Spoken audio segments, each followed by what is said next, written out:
Good morning, everybody. I'm Jim Viebrock. This morning I want to talk to you about some things to look out for while buying vacation rental property. And I'm going to give you an example of something not to do. Okay, everybody, I'm Jim Viebrock. I am a licensed real estate agent in Missouri. I have my broker's license. I've had it since 2006.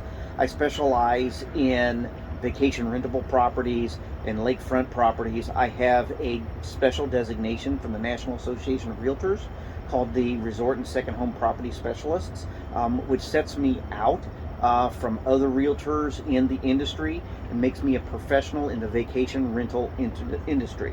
I have one other element in my life that makes me even more qualified for this conversation than most others. As a former elected official, I have sat on many planning and zoning board meetings.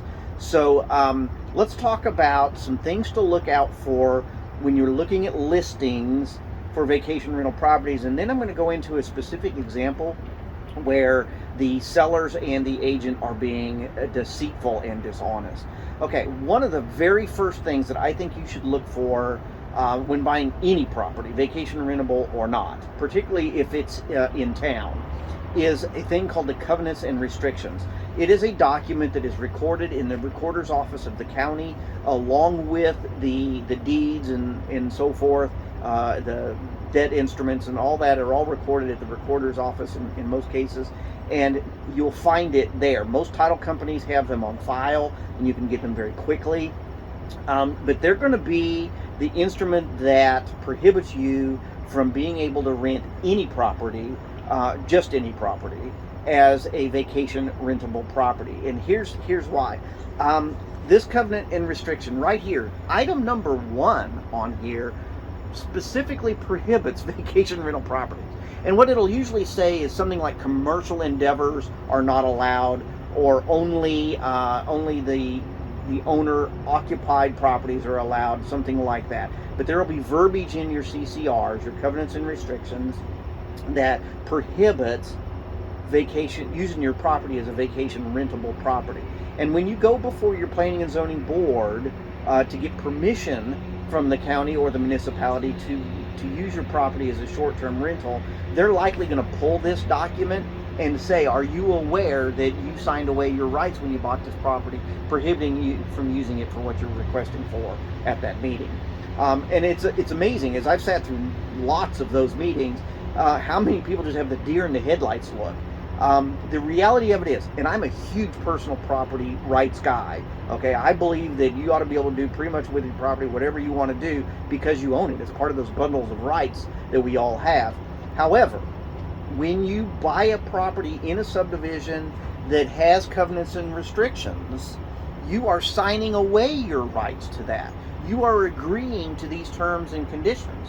So you can't go back later after the fact and try and manipulate that and change that without changing what the covenants and restrictions say. So if the local governing board or planning and zoning board would approve you using your home for a vacation rental property or short-term rental property, and these covenants and restrictions exist, you're putting that municipality at odds with your homeowners association, because they've approved something against the rules, and most likely there will be litigation that comes out of that. So you don't want that. You don't want to be sued by your homeowners association, and you don't want the county to be sued by the homeowners association for having a discrepancy or a illegally authorized use of property. Okay, so step 1 when you're looking at buying any property, particularly a vacation rentable property, is, are there covenants and restrictions in place? If there are, do they prohibit the use of the property for short-term rentals?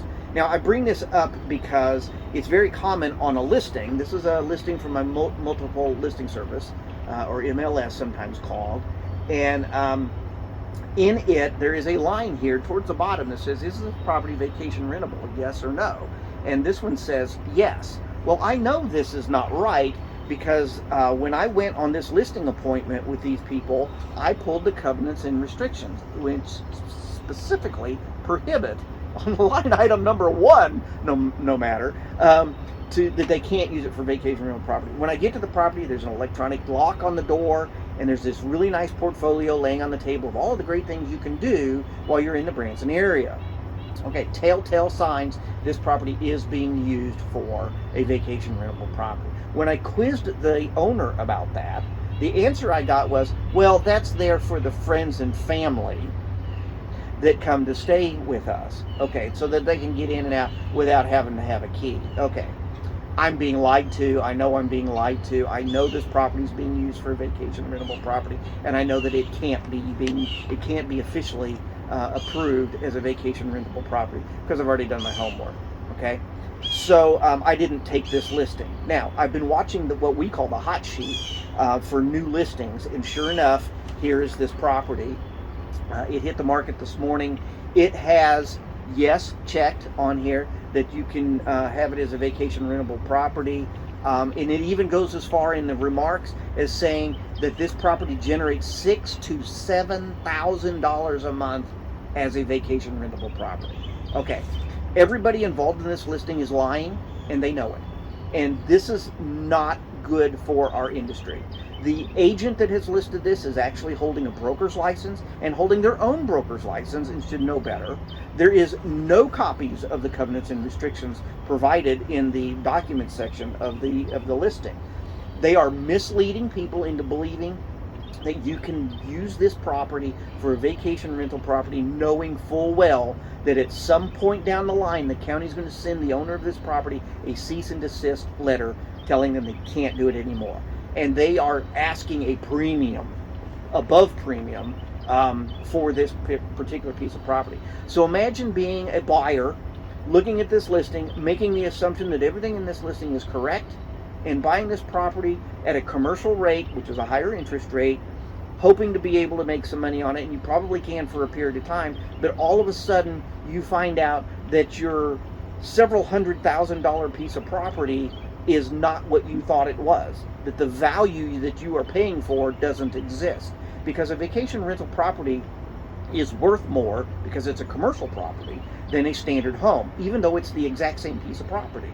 You can take a particular piece of property, get it zoned for, legally zoned for a vacation rental property, and the value of that property is 30-40% higher than it was as just a standard residence. So you can imagine this is not going to end well for somebody. Either the buyers of this property are going to lose hundreds of thousands of dollars, or they're going to sue the sellers and the agent for misleading them, and clearly are going to lose that case. They've clearly misled these people, and that's unfortunate. So the moral of the story today is hire qualified realtors, both in buying and selling of your property as you think it's going to be a vacation rental property. Make sure, do this yourself. Don't rely on them, because clearly they're either horribly inept at their job or they're misleading you. Go to either the county records, the county recorder's office, pull the covenants and restrictions for that neighborhood, or call a title company that you're familiar with.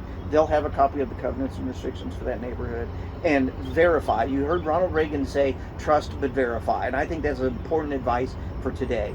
Just because it says it's vacation rentable, just because it says they're using it as one, doesn't mean that it's a legally authorized vacation rentable property. So that's my tip for today. Let's go out, let's find some properties, let's invest in some properties, but let's invest in properties wisely.